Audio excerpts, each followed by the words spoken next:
नमस्कार,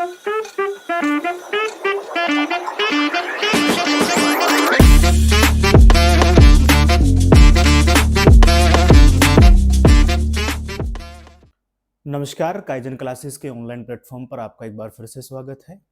आज हम एक महत्वपूर्ण टॉपिक जिसका नाम है जनगणना यानी सेंसस उसके ऊपर बात करेंगे। जनगणना में बेसिकली हम उत्तराखंड की जनगणना के बारे में बात करेंगे, पर उससे पहले एक छोटा सा ओवरव्यू हम ले लेंगे राष्ट्रीय जनगणना के बारे में, अर्थात नेशनल सेंसस के बारे में। आपको पता है कि सेंसस के जो आंकड़े अभी तक हमारे सामने मौजूद हैं, जो हमारे सामने अवेलेबल हैं, वो हैं सेंसस 2011 के, अर्थात जनगणना 2011 के। इस टॉपिक की इंपॉर्टेंस को अगर आप समझें तो लगभग हर परीक्षा में इससे संबंधित एक सवाल आता है। आप नेशनल की बात करें, आप जो भी सेंटर का एग्जाम दे रहे हैं, स्टेट का एग्जाम दे रहे हैं, उसमें नेशनल से संबंधित कोई ना कोई डेटा 2011 की जनगणना से पूछ रहा होता है। ऐसे अगर हम उत्तराखंड स्पेशल की बात करें तो उत्तराखंड स्पेशल में भी उत्तराखंड का 2011 की जनगणना क्या है उससे संबंधित एक सवाल आपको जरूर देखने को मिलता है। तो चलिए इस टॉपिक को शुरू करते हैं। इस टॉपिक में सबसे पहले हम बात करेंगे राष्ट्रीय जनगणना की, उससे संबंधित आंकड़ों की। राष्ट्रीय जनगणना में हम केवल कुछ महत्वपूर्ण तथ्यों के ऊपर बात करेंगे। देखिए, भारत में जनगणना की शुरुआत, सबसे पहला पॉइंट, भारत में जनगणना अर्थात सेंसस की शुरुआत होती है, एक व्यक्ति हैं लॉर्ड मेयो। लॉर्ड मेयो के काल में शुरुआत होती है। एक नंबर का सवाल है, सीधा सवाल पूछता है किसके काल में ऐसा हुआ? लॉर्ड मेयो के काल में हुआ। कब हो रहा है? 1872 में। यानी भारत में जनगणना करने की शुरुआत जो है वो 1872 में होती है और शुरुआत करने वाले व्यक्ति का नाम है लॉर्ड मेयो। ठीक है, अब यहाँ पे दूसरा फैक्ट है, उसको आपको ध्यान में रखते चलना है।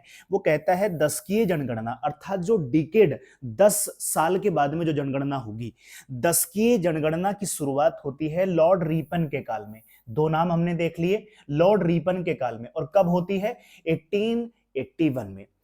यानी पहला फैक्ट हमने देखा कि शुरुआत कब होती है? 1872 में लॉर्ड मेयो के काल में जनगणना की शुरुआत होती है। बट दशकीय जनगणना यानी जनगणना हर 10 साल के बाद होगी, इसकी शुरुआत होती है लॉर्ड रिपन के काल में। और वो समय क्या है? 1881, 1881 में शुरुआत होती है। चलिए अब हम देख लेते हैं कि जो वर्ष 2011 की जनगणना थी वो कौन से नंबर की थी? तो उस जनगणना का नंबर था 15, यानी 15वीं जनगणना थी। अगर हम स्वतंत्र भारत की देखें, क्योंकि हम देख रहे हैं शुरुआत कब से हो रही है? 1872 से। देश तो 1947 में आजाद हुआ। अगर हम देखें कि स्वतंत्र भारत की कौन सी जनगणना थी तो उसका नंबर है 7th, यानी स्वतंत्र भारत की 7वीं जनगणना थी 2011 में हुई जनगणना। और अगर हम देखें कंप्लीट, तो कंप्लीट में कौन सा नंबर आता है? 15th नंबर आता है। ये बेसिक जानकारी आपको होनी चाहिए। जो 2011 में जनगणना हुई थी उसका उद्देश्य या उसकी थीम, कुछ भी आपको कहे, उसका उद्देश्य कहे या उसकी थीम कहे, अगर हम उस पर बात करें तो उसकी थीम थी हमारी जनगणना हमारा भविष्य, आवर सेंसस आवर फ्यूचर। ठीक है, 2011 की जनगणना के समय जो महापंजीयक हैं उनका नाम क्या है? Doctor C Chandramouli. Doctor C Chandramouli. ये सवाल इस तरीके के पूछे जाते हैं। नेक्स्ट, अगर हम 16th नंबर की जनगणना की बात करें जो कि 10 साल के बाद होनी थी, 10 साल के बाद में कौन सा नंबर आएगा? 2021 में। पर आपको पता है कि 2019 में जो कि कोविड-19 आ चुका था, उसकी वजह से ये पॉसिबल नहीं हो पाया, फिजिबल नहीं था। तो 16th नंबर की अगर हम बात करें तो 16वीं जनगणना 2021 में। पहली कौन सी जनगणना होनी थी? डिजिटल जनगणना होनी थी। ठीक है, और उसकी थीम हमने क्या रखी थी? अगर वो रहती तो थीम क्या होती? जन भागीदारी से जन कल्याण।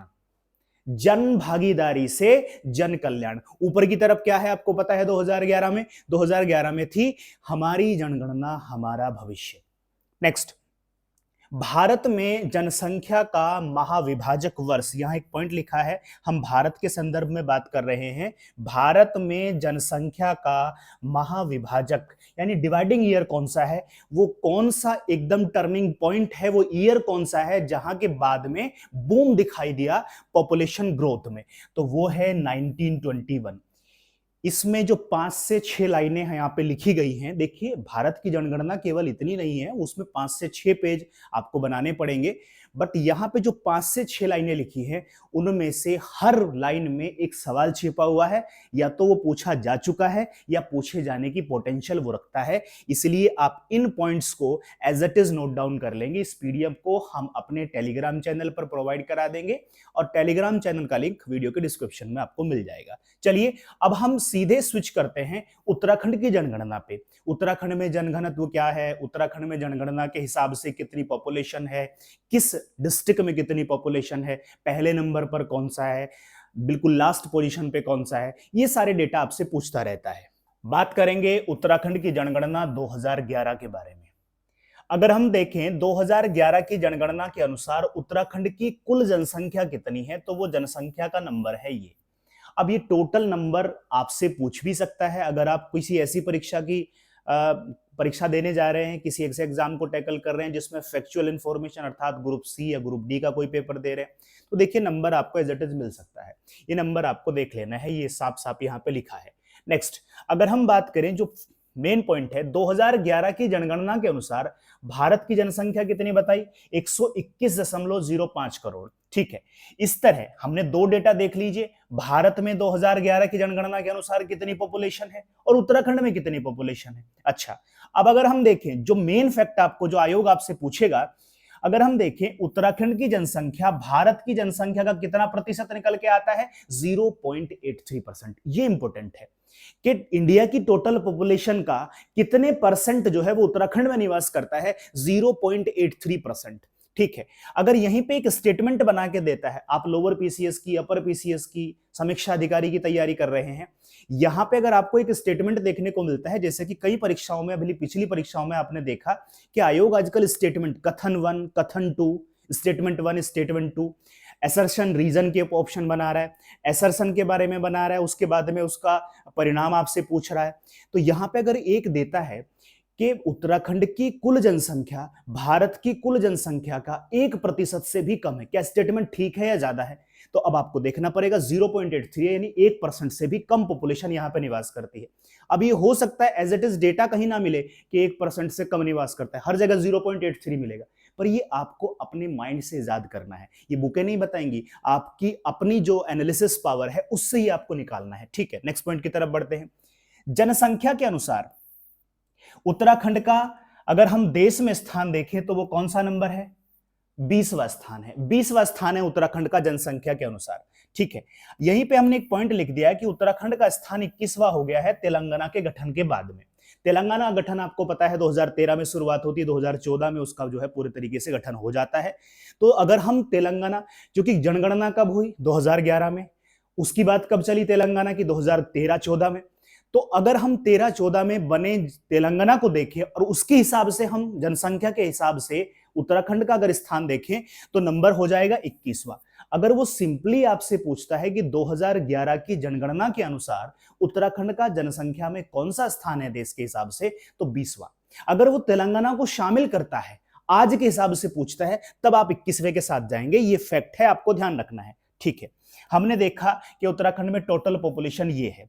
अब उस टोटल पॉपुलेशन में मेल पॉपुलेशन कितनी है, पुरुष आबादी कितनी है, तो वो हो जाती है 50.93%, यानी 50.93%। ठीक है, इसी तरीके से अगर हम फीमेल पॉपुलेशन की बात करें तो 49.07%, यानी लगभग लगभग मामला बराबरी का है, लगभग लगभग 50-50% है। अगर वो ऐसा स्टेटमेंट फिर से यहां पे आपके लिए बनाता है, कहता है कि उत्तराखंड में महिला और पुरुष की जनसंख्या लगभग बराबर है, तो ये लगभग बराबर वाला डेटा एकदम से।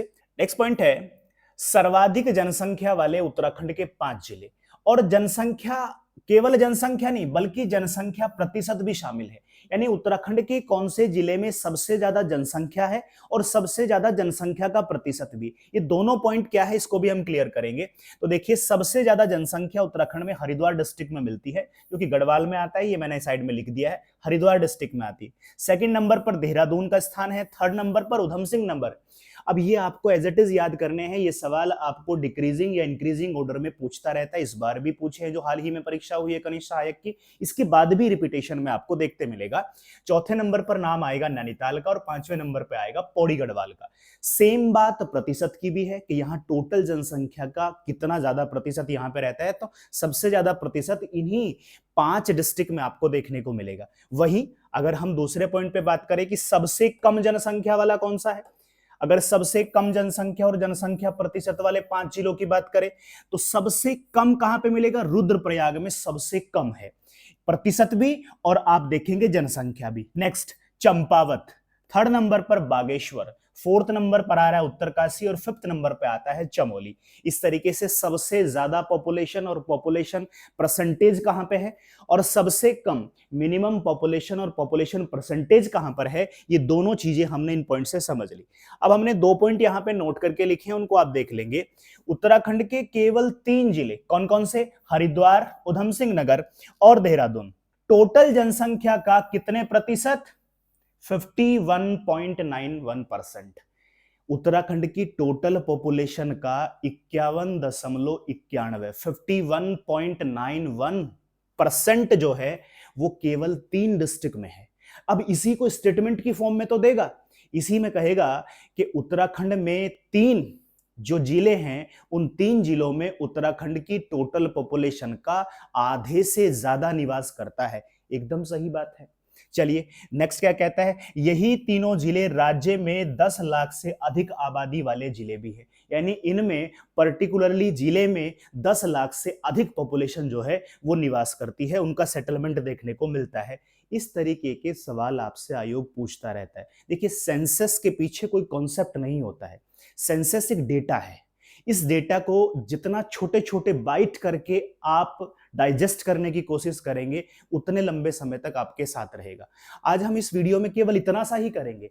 हमने 5 से 6 लाइन बताई नेशनल सेंसस की, राष्ट्रीय जनगणना की, और 5 से 6 पॉइंट लगभग हमने बताए उत्तराखंड के। इस छोटी सी वीडियो का इतना छोटा सा काम अगर आप आज इस छोटे से दिन में कर लेते हैं, तो नेक्स्ट वीडियो में नेक्स्ट काम, नेक्स्ट वीडियो में नेक्स्ट काम, इस तरीके से पूरा का पूरा सेंसस आपका तैयार हो जाएगा। बहुत बर्डन भी नहीं आएगा। मैं एक ही दिन में पूरा का पूरा सेंसस पढ़ा जाऊंगा तो वो केवल मेरा नोट्स होके रह जाएगा, आपको उसका कोई लाभ नहीं मिलेगा। तो चलिए मिलते हैं नेक्स्ट वीडियो में एक छोटे से इसी तरीके के सेगमेंट के साथ में। तब तक के लिए बने रहिए। धन्यवाद।